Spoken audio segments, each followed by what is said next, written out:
Hello and welcome to this episode of Unbound. I'm Nicola Humber, author of Unbound and founder of the Unbound Press. And today I am very excited to be talking with one of my very favourite people in the whole world, Sean Patrick. Hello, Nicola. Thank you for having me. Oh, you're so welcome. You're so welcome. And you're actually, because during these episodes in August, this is part of the Magical Portal project, which is all about the transformation that happens when we write books. And Sean, you're actually the only guy. Oh, well, you know what? That's the story, Nicola. That's the story of my life. Don't worry. I was the only guy in my class at uni. Really? Yeah, it's just my thing, so don't worry. No, Yeah, happy to do it. Yeah. It's absolutely perfect. I knew that I wanted you to be part of this. You had to be part of this. Thank you. Sean is author of That Guy Who Loves the Universe and also founder of That Guy's House, who are a publishing company, but so much more. Yes. That doesn't really do it justice. And That Guy's House was my publisher for my second book, Unbound. I connected with Sean and knew that it was the perfect fit to publish Unbound, and that led to us kind of collaborating on launching the Unbound Press, which is the publishing imprint that I run for unbound women to share their story. So incredible, and it's not even a year old yet. Exactly. Yeah. I know. There's so much kind of more to come around that. So I knew that Sean would be the perfect person to talk about, the transformation that happens when we write a book and how it can change your life in the most unexpected way. So I'm really excited to dive into that with you today. Thank you so much. So Sean, let's kind of go back to before you wrote That Guy Who Loves the Universe. What made you decide to write a book? I feel like I was the same as so many people, where it was just on the cards for my life at some point. I'm glad you asked that, because thinking about it, it wasn't any grandiose moment really. It was just a very simple next step that I would put a portion of my life story down in the form of a book. So I feel like it was just always there. And when the decision made me when it was time. Yeah. That comes through a lot, actually. People are like, well, I didn't decide, the book decided. Now was the time. And it's so funny. I've never been asked that before, but it did make me think. I was like, oh, it wasn't like any big decision. It was just, I started to write what was a book. Yeah. And have you always been a writer? Have you always written? Yes, I have. I've definitely always been a storyteller. Yeah. I'll definitely say that. Of course, at school, excelled and loved English. Was always a reader, but definitely more so always a storyteller, with even fictionally or using my own biography. Was always putting that A to Z around an experience and calling it its own narrative. Yeah. I love it, because when we speak, you're like, when we were speaking about this, I was like, you could either write something or we could have a conversation. And you're like, I'm not a writer. We'll have a conversation. And what's so good is, like, if I were writing a piece, I know I'd write something good. But what I love more about something like this is, what will come will be from somewhere else. Do you know what I mean? Exactly. If I wrote something, there's more of a process that goes. And for this, and I know for some people it's the opposite. Like, if they're writing, it gets the free flow. So no, for me, the free flow comes, in conversation, and writing is more of a process for me. But I know it's opposite for some people. Yeah, absolutely. And I think, like, for me, it's very often when I have a conversation with somebody that sparks something off, and then I'll go and write about it. I need that kind of inspiration to go away and write. Yeah. So the process of writing That Guy Who Loves the Universe, what was that like for you? It was really important I did it. The book is about when I was 22, I hit the millennial quarter-life crisis of really just not knowing who, what, why, where, when of life. Dealing with some unprocessed life trauma. And I say it like that because I don't think anyone gets anywhere without having experienced something that really shook them, whether it was obvious or unobvious. And I was so lucky that life, the universe gave me this opportunity to go live in Hong Kong for half a year. And that was really my coming of age story in my early 20s. So it was just too profound. That experience for me was too profound to have not have immortalized in some way. And that's where writing a book came in. So that was the life story side of it. There's two other layers to the book. One being, relaying and sharing any spiritual or wellness knowledge that I had accrued and practiced and had success with. It's weird to use the word success with spiritual knowledge, but had the spiritual principles that I had implemented in my life that had really made a difference. And then the third layer to the book was actually going out and discovering more. So it wasn't about just relying on my back catalogue of experience and spiritual practice. It was actually identifying, well, the theme of this book is around modern day spirituality and how people connect with what we call God, what we call the universe, what we call spirit, and to actually, what I already knew took me so far. It took me 90% of the way, but it was really great to cross that finish line and actually go and investigate. So, for example, I went to an atheist group, kind of undercover of, they knew I was writing a book, but they didn't know what I was writing a book about. But actually to learn about, well, if I think this connection to God is so good, it's really important I explore the opposite, which is atheism. So yeah, it was threefold. It was my story, it was my spiritual practice, and then it was also investigating that topic. And that really did give the book 3 dimension for me, which was great. I love that. Was there anything that you learned through that kind of like exploration phase, that third phase, that kind of stuff? I think that was probably, even though it made up, like I said, only 10% of the book, because I am an active person who loves to be in conversation, that was probably the most exciting part to actually be arranging meetings, going to speak to people about the topic, learning more. Because I think, especially in this world of spiritual and self-help books, we are, as the authors, the experts on the topic, which is great. And there's something really nice, especially when I was in an investigative role. I wasn't teaching. I was in that role of student completely. And I wasn't trying to get my own angle on anything I was learning. I was just gathering the information. So that there's something about that which is really, well, it's more egoless. So I got to step back and say, even though I want the book to be about this, and the book is about this, this is the part where someone else gets to do the talking. And something about that was great. Yeah, I love that. And I think that's really helpful for people to hear, because we feel like it's all got to, if we're writing a book, it's all got to come from us. Absolutely not. And I do say to people, because authors come to me and they're at the idea phase of their book, and I say, okay, this is going to be twofold. Writing the book is as much as an adventure as releasing the book and going on book tour. And so often you have your book planned out, but make the actual writing of the book an adventure and journey in itself. And arrange people you're going to speak with. Think of topics you're going to research. Start your own flow charts of how you're relating this to that. Like, treat it as if, you're going on this epic investigative journey, even if it's just into yourself. Yeah. But don't, and I mean this, do not write a book for finishing book's sake, if that makes sense. Don't write a book knowing you want to get it finished in 30 days.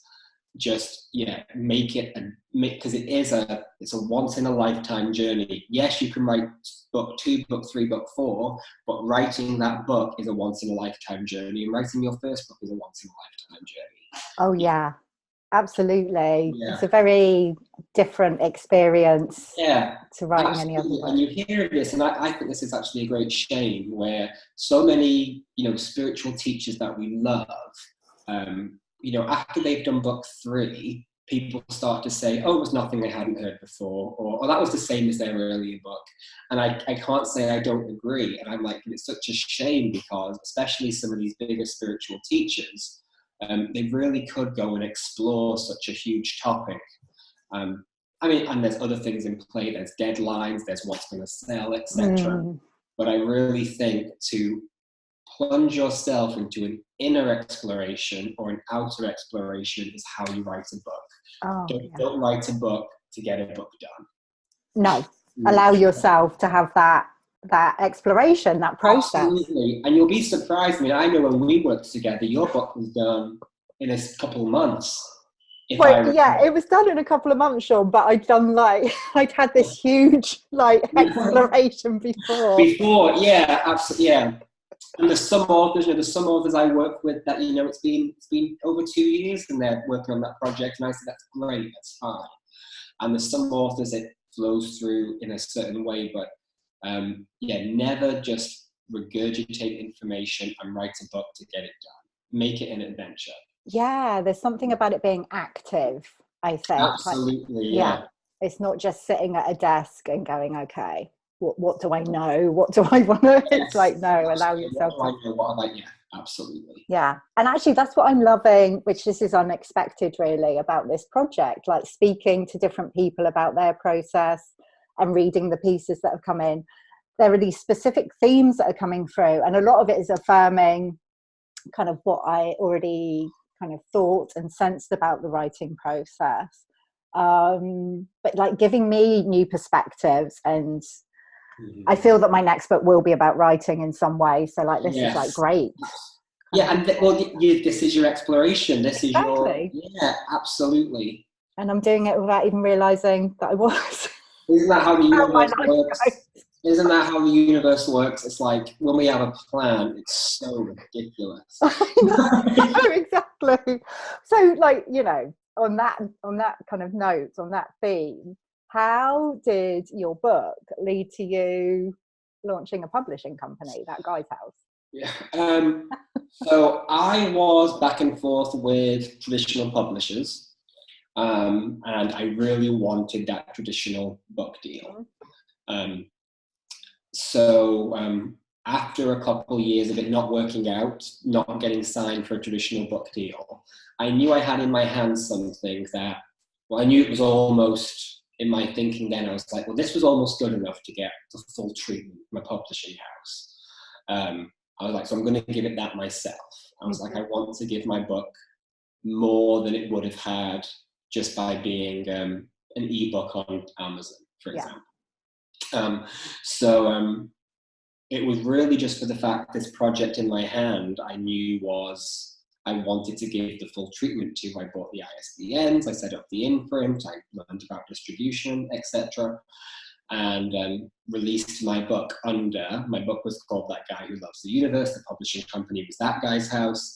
And it really honestly was just to release my book. It was just to release my book.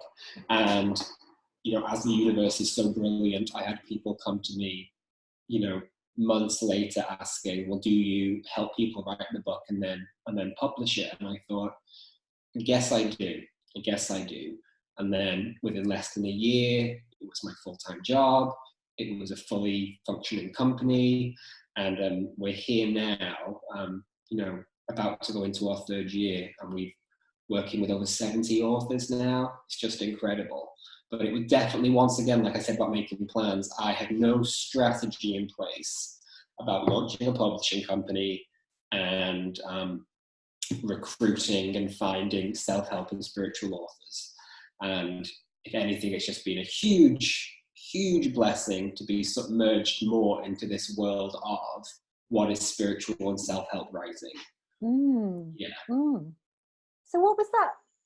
Well, what has it been like for you? Like you say, it's like a huge blessing, and totally unplanned. You hadn't planned. This wasn't part of your kind of life strategy to launch a publishing company. What's it been like to be taken in this direction? Do you want to know what it's been? It's been a business in any way is turbulent. So I can definitely speak to year one as it was probably best that I was so naive, because Yeah. they never would have started. Yeah. But because I was just doing what was in front of me, it was what it was. What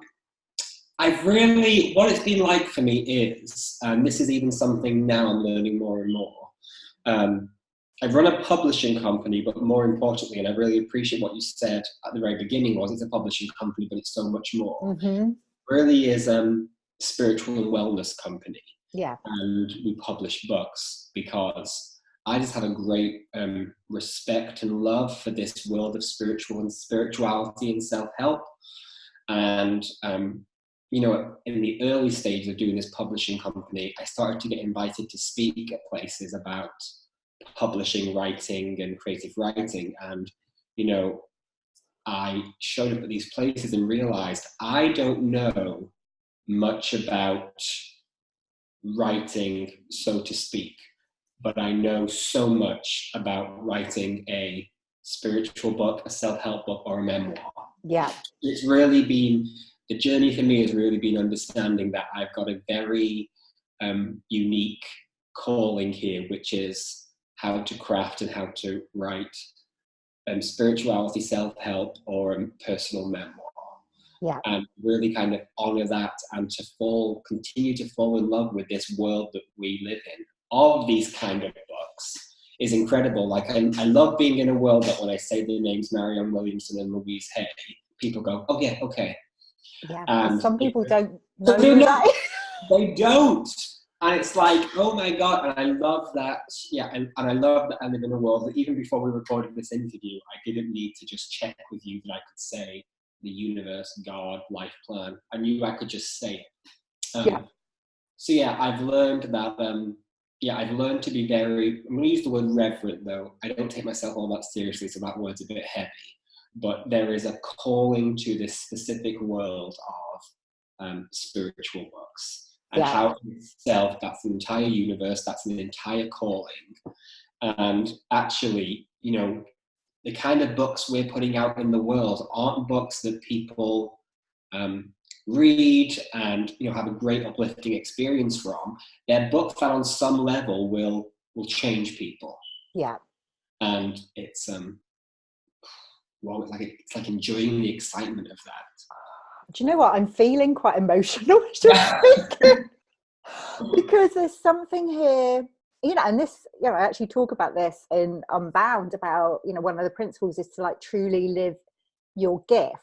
And that's so unique to each one of us. And what I'm hearing you say there is like your book and, you know, how you chose to publish it actually has kind of led you more deeply into living your like very specific and unique gift in the world. Absolutely. And it's been so good for me because I know for the first year and a half, you know, I'd meet someone else who was in publishing and I'd have no desire to chat with them, meet with them, because publishing in its raw form is not what my life calling is. No. Publishing spiritual self-help and memoirs is. Yeah. And it's been that whole, you know, that deeper calling here. And like I said, I'm not going to accept an invitation to speak on creative writing somewhere. If someone wants me to speak about, you know, wellness, spirituality, and, you know, sharing your life story, then I'm your guy. But I think especially when I was thrust into this world of what was publishing, you know, I was at the London Book Fair and I was talking to this person, realizing that, do you want to know what, 95% was irrelevant because it's this very specific world we're dealing with. Yeah. And it's an incredible, to us, you know, to me, it's our universe. It's incredible. But you go out into the world, God's spiritual lesson, you go out into the world and you actually find there's so much here which I can't offer to and can't offer. And I think to anyone, if you're an author writing your book, actually you're probably going to find your teaching, your calling, your lesson probably is very unique, and that's great. Oh my goodness, yeah, it is. Allow it to be unique. Absolutely. And I'm fall in love with, you know, I've got a little quote in my diary which says, enjoy the absurdity of your world. And what I mean by that is, in this world that we live in, like I said, we can talk about divine plan, God, the universe having a better plan than we do. Outside points of view, we could be talking this other very random language. But I'm not going to concern myself with that. I'm going to stay in the excitement of what is this world. And that's what I encourage, authors and writers to do. It's stay in the excitement of your topic, because it's so easy to second guess your work and say, well, if Bill, the bus driver, read this book, he think I was crazy. And it's like, well, so be it. And that's a lesson I get my authors to do. I always say, okay, we're going to write the introduction first, but what the introduction is, it's your permission slip to write your book. Mm-hmm. And effectively it goes, dear reader, and then you just lay it out there. This book will talk about witchcraft. This book will talk about spiritual principle. And effectively you're prefacing your audience, but you're really giving yourself a permission slip, because you don't want to go in censoring yourself. No, not one little bit, not one little bit. And actually, I was having this conversation with one of the Unbound Press authors the other day. There can be this concern, well, what will people think? But actually, I think your book, and this is a good thing, it will be invisible to a lot of people. It won't register. For the people who don't get it, Bill the bus driver is not going to, Absolutely. Like I had this experience where I was interviewing interns recently, and I met some very skilled, talented people. But to my own fault of not making it clear in the advert, people had to know about this world of spirituality and self-help, which they didn't. And I thought to myself, do you want to know what? Look at something like Comic-Con, this huge universe of characters and books and all that. I don't know, but to some people it's their entire universe. But when something happens in that world, I don't know about it. Yeah. So you are right, it will be invisible to me. Yeah. Bill the bus driver or Debbie in accounting. I don't mean to change stereotype roles. I'm not changing stereotype roles. Yeah. They are. Your book may just never come across their universe. The same way someone like Louise Hay, hasn't either. So don't take it personally. That's not a bad thing. It's a good thing. It's a great thing, because then because there can be all of this fear about, but people will just think I'm crazy if I'm writing about this stuff, and people are going to judge me and criticize me. Most people, even if they see something relating to your book like online, they'll just scroll past it because it won't even register. It won't absolutely. So I absolutely would say, don't censor yourself. Give yourself the permission to write about what you want to write about. And here's something I can really share with my very limited experience in that world of traditional publishing. And when I say traditional, I mean, someone buys your book and then effectively they take creative control, etc. Whereas another way we work with authors, they're a lot more involved in the process than, but in that world, I really, I got edits of my manuscript back that were very different to what I'd written. I had cover suggestions that were very different to what I wanted. And I thought, I understand there's this whole consumer marketing psychology in place, whereas chapters with this titles will sell more, books with this on the front will sell more. However, I honestly think, and I'm happy to explore this, but I currently do think that an author being excited and proud of their book with how it looks and what's on the inside is what's going to sell more copies. Yeah, it's energetic, isn't it? Energetic, absolutely. And when you make decisions based on, well, this might make it more appealing to the more people, I think you're actually doing your book a disservice there. And it doesn't mean don't give it a great cover and make sure it's available everywhere. It means make sure that when someone gets hold of your book, you're happy for that to have happened. And I can speak more to this in regards to the experience I had traditionally publishing. My book was the first book to come out with my company, That Guy's House. So I didn't know about interior formatting. I didn't know about book sizes. So effectively, the first run of my book was a 6x9, which was too big for my book. White cover doesn't play well. And the interior, as far as I was concerned, just looked like a Word document. You know, there was no artistic flair there because it was the first book. I didn't know how. And I wasn't proud of that first edition of the book. It still sold well. It got me a lot of press and PR, etc. But I wasn't then giving my book out as Christmas gifts. If someone said, I got a copy of your book, I wasn't like happy that they did. And it wasn't, and it was last year, you know, I did a second edition of the book because, you know, I knew how now. I made it 5x8. Yeah. It was a gorgeous font and beautifully designed. It was a cream cover, etc. And it was just them things. So I can speak to, you know, if you're not proud of your finished product, you're going to become inhibited in how you're sharing that message. And not even on a grand scale, just on a case of someone calls you up and said, wow, I got your book. And if your first feeling is like, oh, yeah, something's gone wrong.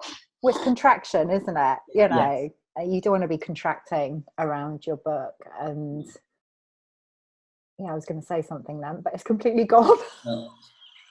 Maybe it's perfect there. You don't want to be contracting around it. Exactly. I'll just leave that there. Really, yeah, you want it to be an expansive experience. Exactly. And I can really speak to, you know, you and I with That Guy's House and the Unbound Press. That really is what we're fueled by with, you know, come and write the book that you want to write, package it up the way you think it's best packaged up, and have final say over the interior content. That doesn't mean there's not a professional eye on all of them things, but it means it's author driven. Yeah. That's what's so important, because you really are, and not to freak anybody out, but you are leaving a tattoo on the universe. The book doesn't go away. No. You will release a book. There'll be a copy of it. I mean, I can speak to the UK in the British Library for life. You know, 200 years time, if your great granddaughter wants to get hold of a copy, she will be able to. And you really are leaving something on this universe which is doesn't go away. Yet invisible to most, but there. Yeah. That's why you really want to make sure it's something that you're really proud of. Yeah, and make sure it's you, you know. And make sure it's you, absolutely. Yeah. We're coming up towards the end of the conversation. I knew it would fly by. At the time I was like, oh. I've only been speaking for 5 minutes, surely. I just want to speak briefly about kind of community, like the community that you can create around your writing. Yes. Because you're such a gorgeous demonstration of this, sure. And I know, you know, it's important to me at the Unbound Press, and it was so inspiring for me to see you model that with That Guy's House. I'd never imagined that kind of publishing and writing a book could be like that. So tell me a little bit about that. How's that been for you, kind of creating this community? Was it very intentional right from the beginning, or is it one of these things again that was... Oh, no, that was definitely intentional right from the beginning. I'd say the example, I think a publishing company that does this really well is Hay House. Yeah. And they have the I Can Do It events, the Ignite events. I know they have, you know, Author Christmas Party, etc.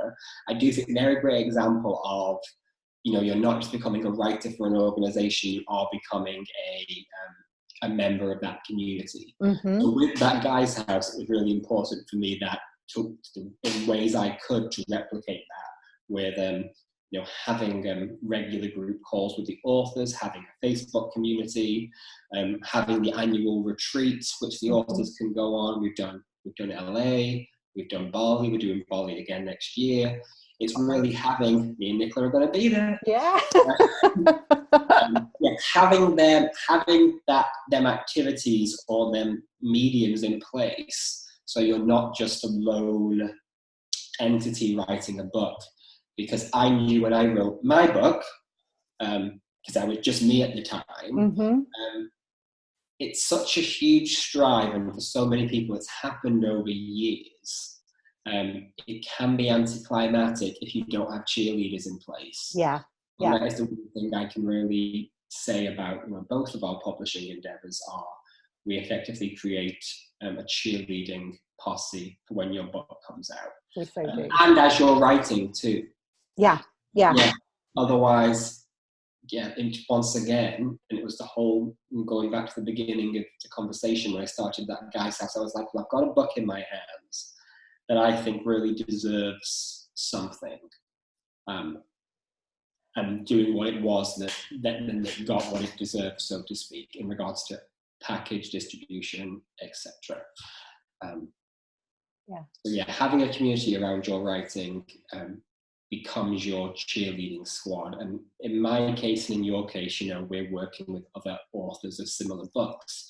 But even to create a community around your topic and start to share with them, well, these are the book cover designs I got. What do you like? Or what do you think of this chapter? Or even having a monthly reading group where people feel, we've created communities around the topic of publishing, but community around the topic of your book.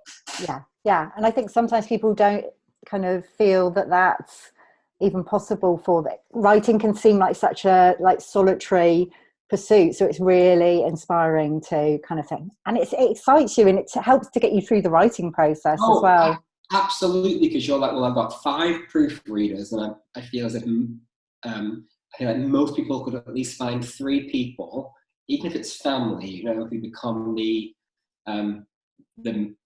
product management team of your book, whatever you want to call it.